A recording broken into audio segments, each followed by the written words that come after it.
합독하시겠습니다. 이후에 그의 아내 엘리사벳이 잉태하고 5달 동안 숨어 있으며 이르되 주께서 나를 돌보시는 날에 사람들 앞에서 내 부끄러움을 없게 하시려고 이렇게 행하심이라 하더라.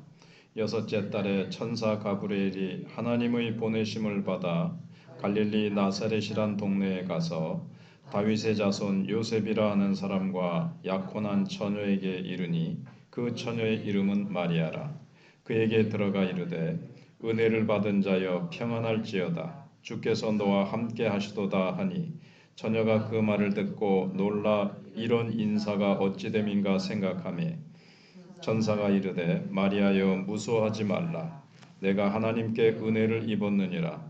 보라 내가 잉태하여 아들을 낳으리니 그 이름을 예수라 하라. 그가 큰 자가 되고 지극히 높으신 이의 아들이라 일컬어질 것이요 주 하나님께서 그 조상 다윗의 왕위를 그에게 주시리니 영원히 야곱의 집을 왕으로 다스리실 것이며 그 나라가 무궁하리라. 마리아가 천사에게 말하되 나는 남자를 알지 못하니 어찌 이 일이 있으리이까.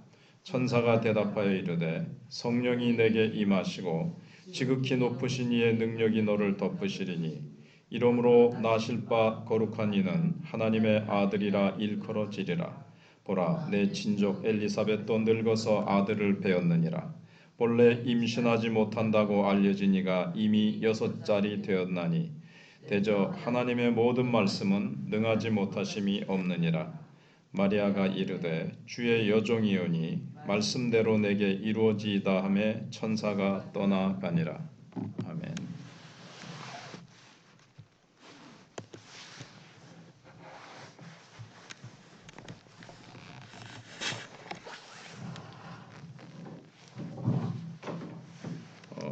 세례 요한의 그 잉태라는 놀라운 소식에 이어서 인류 역사의 전환점이 되는 예수 그리스도의 이 수태고지가 가브리엘의 방문을 통해서 이루어지고 있습니다.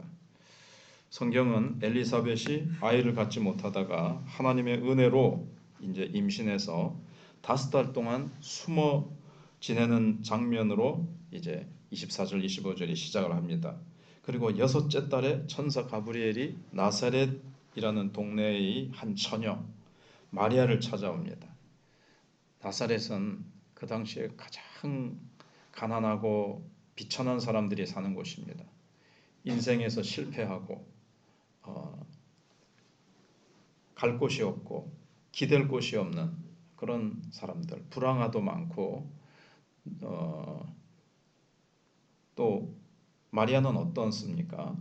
뭐 유명한 집안도 아니고 부잣집도 아니고 배운 사람도 아니고 정말 총구석에 그냥 아무도 주목하지 않는 그런 마리아였습니다. 그런데 거기에 하나님이 찾아오십니다.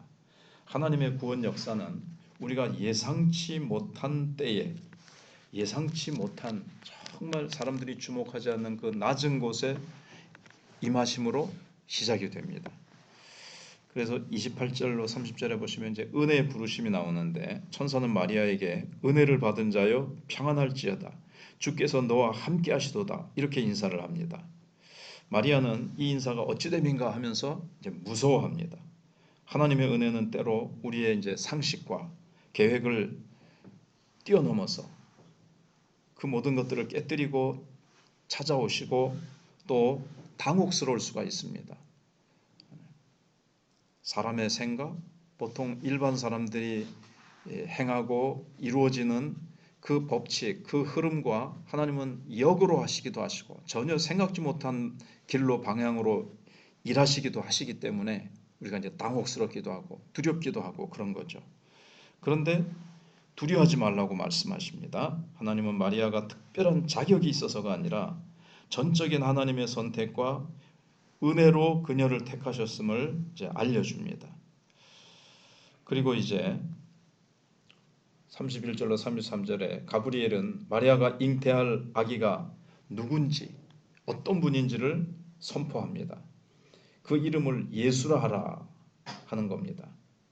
지극히 높으신 이의 아들이라 일컬어질 것이며 다윗의 왕위를 이어 영원히 다스리실 왕이다. 이렇게 이제 선포를 합니다. 이분이 누구십니까? 이스라엘이 오랫동안 기다려온 메시아 예언이 성취되는 것입니다. 그러면서 34절로 37절에 보시면 불가능을 가능케 하시는 성령님과 말씀의 역사를 말씀합니다. 마리아는 나는 남자를 알지 못하니 어찌 일이 있으리까? 이렇게 이제 되묻습니다. 그런데 의심이 아니라 인간적인 한계 속에서 드린 정직한 이제 솔직한 질문이죠. 나는 남자를 알지 못하는데 어떻게 제가 아기를 낳을 수가 있습니까? 하는 거죠. 그때 천사는 성령이 임하실 것이다. 성경의 곳곳마다 성령이 딱 기적의 순간, 참 사람의 상상을 초월하는 그 위에 성령이 임하셔서 성령이 일하신다는 것. 근데 물론 여기 이제 하나님의 말씀 37절에 대저 하나님의 모든 말씀은 능하지 못한 일이 없으시다라는 이 말씀과 성령 삼위일체가 함께 일하시죠. 하나님의 은혜로 택하시고 그 다음에 말씀과 성령으로 찾아오셔서 지극히 높으신 하나님의 능력이 성령의 능력이 마리아를 탁 덮어서 일이 이루어지길 것이라고 얘기를 합니다. 자, 그러면서 또 얘기를 해주는 게 불임이었던 엘리사벳의 임신 사실을 알려주면서 결정적인 선포를 하죠. 어떻게 보면 믿음을 도와주는 거죠. 사실 이스라엘은 이런 믿음을 가질 수 있도록 하기 위해서 사라가 사실은 불임이었는데 아기를 낳을 수 없는 나이에 아브라함의 아내 사라가 아기를 낳습니다. 불임이었던 한나가 아기를 낳습니다. 우리가 단번에 큰 강을 뛰어넘지 못하지만 조그만한 이제 뭐 개울 이런 것들을 이제 뛰어넘다가 이제 그것이 더 발전되고 성숙하면 더 큰 강이나 물을 넘을 수 있듯이 구약 시대 때 이 징검다리가 있었던 거예요. 첫 번째 징검다리가 사라, 두 번째가 한나.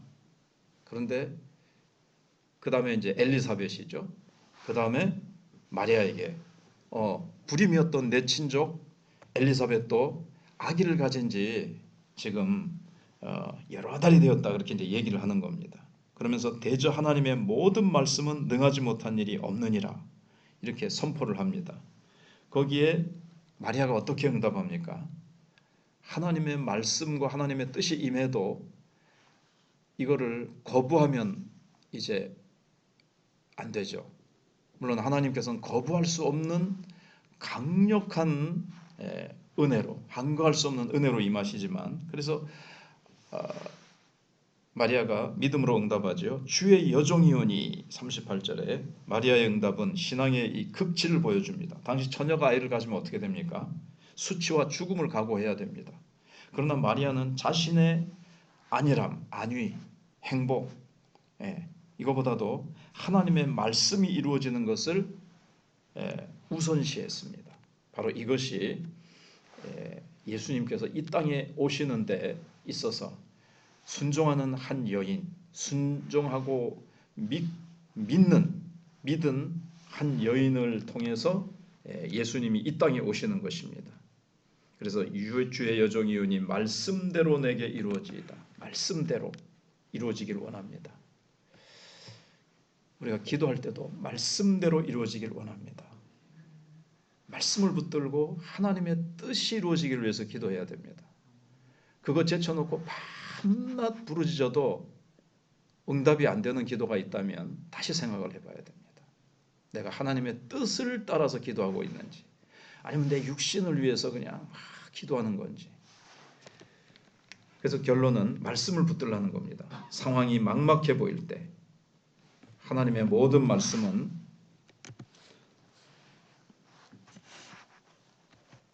능하지 못함이 없다는 이 37절의 약속을 우리도 신뢰해야 됩니다. 하나님께서 설교 시간에 내가 하나님의 말씀을 읽다가 하나님의 말씀이 성령으로 말미암아 내 마음에 와서 부딪힐 때 그 말씀을 딱 이제 붙드는 겁니다. 우리가 볼 때 이제 상황이 막막하죠.